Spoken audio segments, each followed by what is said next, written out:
Hello students,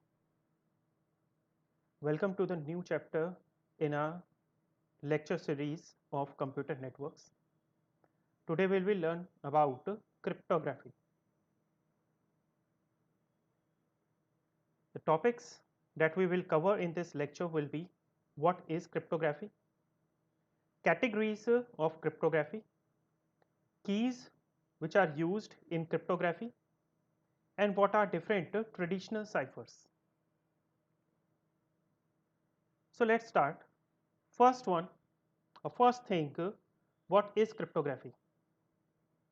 Now, cryptography is a method of protecting information and communication through the use of codes, so that only those for whom the information is intended can read and process it.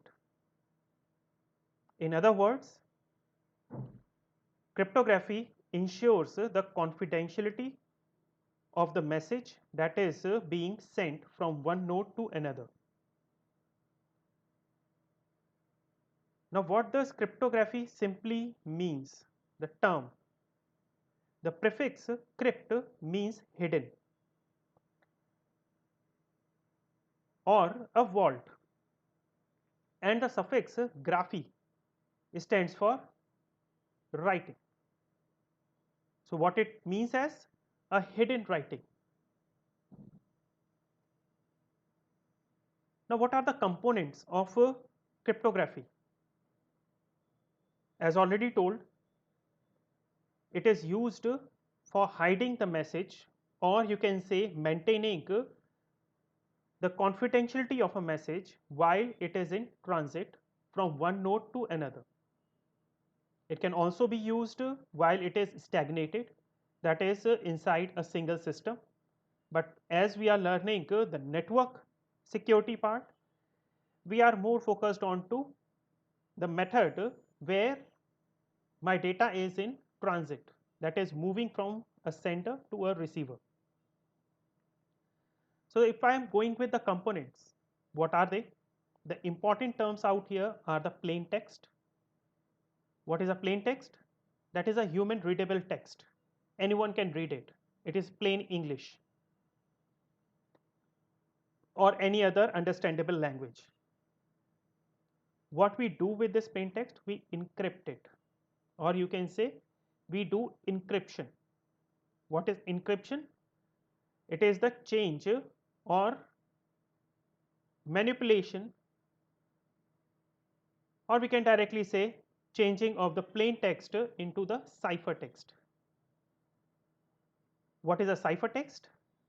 It is a unreadable, or you can say a secret language, a secret text that can only be read by a person who is having the right information how to decrypt it. Now, what is decryption? Decryption is changing of a ciphertext back into the plain text. Now, how these things are done?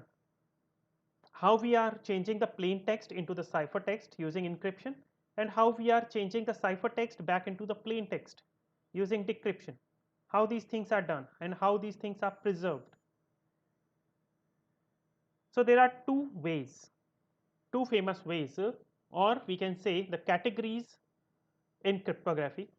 That is first one, that is a symmetric key cryptography, and the second one, that is a asymmetric key cryptography. Now, one by one, let's find out what they actually mean. First one, symmetric key cryptography. Now, in the symmetric key cryptography, the important thing is we are using only one key, one shared key for encryption and decryption both. For example, Alice out here sent a plain text. We encrypted the plain text using the secret key. What is the secret key? We will just learn. We encrypted it using the same key. Ciphertext is sent from Alice to Bob. Bob is also having the same secret key with him. What he did, he used the decryption algorithm to decrypt the plain text using the secret key which he was having.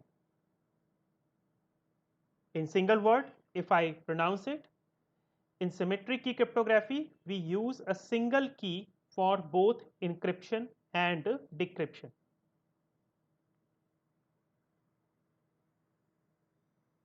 What we can say, in symmetric key cryptography, the same key is used by the sender for encryption and the receiver for decryption. That is, the key is shared. Both the parties know what is the key. Now, the second category, asymmetric key cryptography. Now, what is this? There is one thing that is different between symmetric key and asymmetric key. That is, in asymmetric key cryptography, we use two different keys. One is the private key and one is a public key. Now, how we do it? In asymmetric key cryptography, for maintaining confidentiality, we encrypt the plain text by using a public key. What do you mean by a public key? Basically, it's a key which is known to everyone. Anyone can have it or anyone can download it from the repository. It is publicly available. Whereas the decryption is done by the private key, which is only with the receiver. The private key is private to the receiver. So, what we are doing out here? We are encrypting using a public key and decrypting using a private key. One thing has to be made clear. This particular sequence, that is encrypting with a public key and decrypting by a private key, is used whenever we need confidentiality to be preserved. If we need authentication, if we need authorization, then the reverse will happen. We will encrypt via private key and decrypt it via public key. But here we are focused on to confidentiality. So, no confusion has to be taken.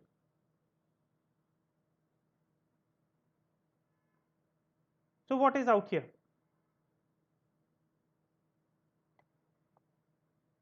In symmetric key, what we were doing? We were encrypting and decrypting using the same key.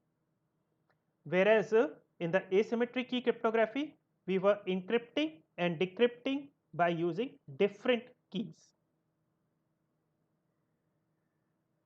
Now, what are actually the keys? And what are the issues involved in it? So, if we are talking about the keys, the first one, symmetric key crypto system. What we are having? We are having the single key that is known as a secret key. Now, this secret key has to be kept secret. That is why its name is a secret key. If it will be publicly available to all the peoples whoever wants to have it, then there will be a problem. Anyone can decrypt my message and there will be no confidentiality. So, it should be secret between the peoples whom I want to read or understand the message. Whoever I want to decode the message can have the secret key. The person who is not authorized to decode the message should not have that secret key. So, the issue is main thing how we will be going to transfer it from one person to another. That is one issue.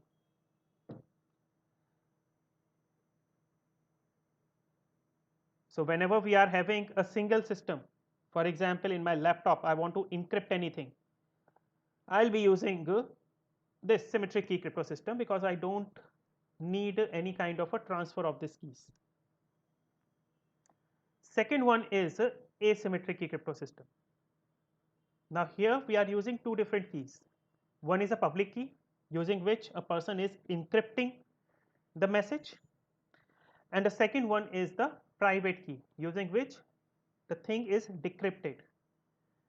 Now, if the public key is with each and every person, so what will happen? Each and every person can encrypt the message, but he or she cannot decrypt it. Why? Because the decryption can be done only using a private key, not using a public key. So here, by using a public key and a private key, we cope up, we overcome the shortcomings of a secret key. Now, one thing to note out here, a practical thing, that is, whenever we are sending our complete data, a bulk data from one node to another, we use the symmetric key crypto system only. Whereas if we want to send the credentials, or if we want to send the secret keys itself in an encrypted way from one node to another, then only we use the asymmetric key crypto system. And that is the most important thing people don't know. That is, asymmetric key crypto system is used to transfer the secret keys, and the secret keys are actually used to transfer the data part. You should understand it. Now, what is a symmetric key cryptography? Symmetric key cryptography started thousands of years ago when people needed to exchange secrets during the wars and different places where the secrecy has to be maintained. We still maintain this secret or symmetric key crypto system in our network security. Some of the traditional ciphers, what are they? First one is the substitution cipher, and the second one the transposition cipher. Now, what is a substitution cipher? A substitution cipher replaces one symbol with another. For example, if the elements in a particular message are replaced by any element out of that particular element set that are already there in the message, it is known as a substitution cipher. For example, if ABC is replaced by XYZ, it's a substitution cipher.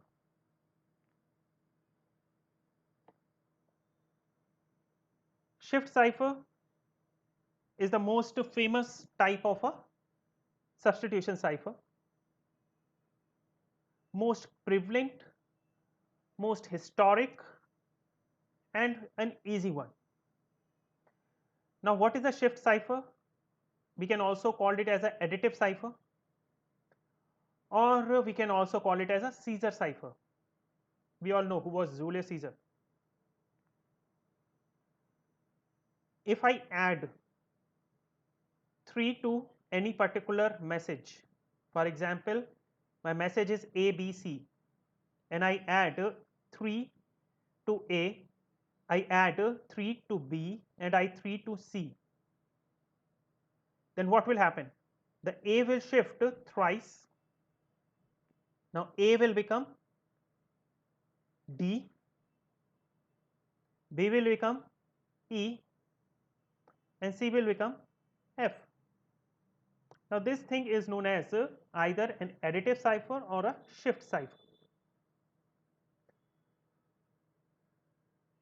Now, what is a transposition cipher? Now, transposition cipher reorders or permutates the symbols in a block of symbols. Means what? We don't use any element out of the particular symbol set that is already there in the message. We just jumble them out. We reorder the symbols that are already there in that particular set of symbols in the plain text to create a ciphertext. For example,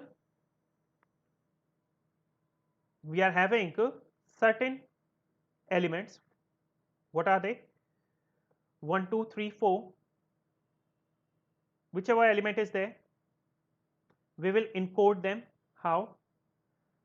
The first element we will send it to the third place, the second element to the first place, the third element to the fourth place, and the fourth element to the second place. What it means? We just simply reordered the same symbols that were there in the plain text to create a ciphertext. For decryption, what we do? We just map the same key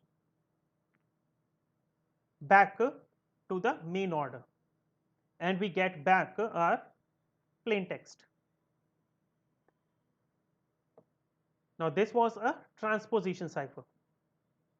So thank you all. Here are some references which we can take, and you can go into the details of what we have done today.